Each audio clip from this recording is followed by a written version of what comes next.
Ducktales was developed by Capcom in 1989. It was made for the NES. In 1990, they ported it over to the Game Boy system.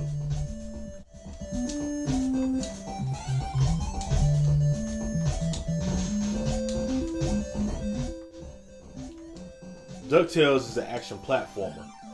In this game, you play as Scrooge McDuck, and you use his cane like a golf club to swing projectiles into enemies. Also with that cane, you use it as a pogo stick, so you're jumping on your enemies like you're seeing now from the gameplay. Ducktales has 5 stages. With those 5 stages, you can access them at any point from the start menu. Now, to complete the game, you have to revisit 2 of those stages to get valuable items that will help you beat the game.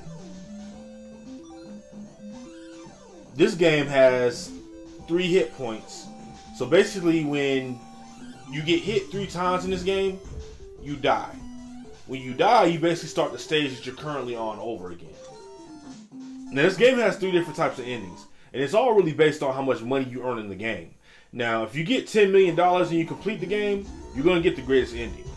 You get anything less than $10 million, you're going to get a regular ending.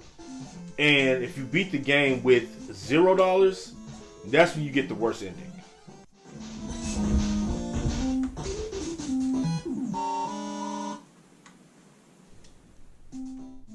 Now, Ducktales was considered a success. I mean, it sold 1.67 million copies on the NES. Turn around the next year and sold 1.43 million copies on the Game Boy. Nintendo Power in 2008 graded Ducktales as the 8th best Nintendo game.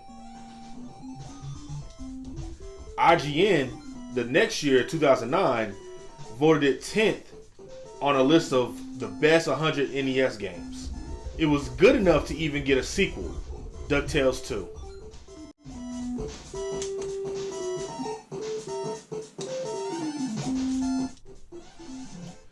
So I basically played this game on Game Boy.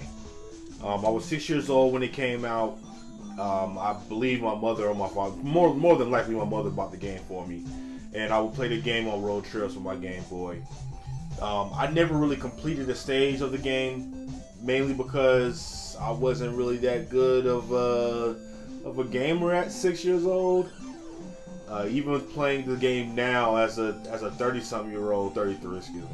As a 33-year-old playing the game now, it does seem to be a little difficult, and you have to use the rewind function of the new feature game.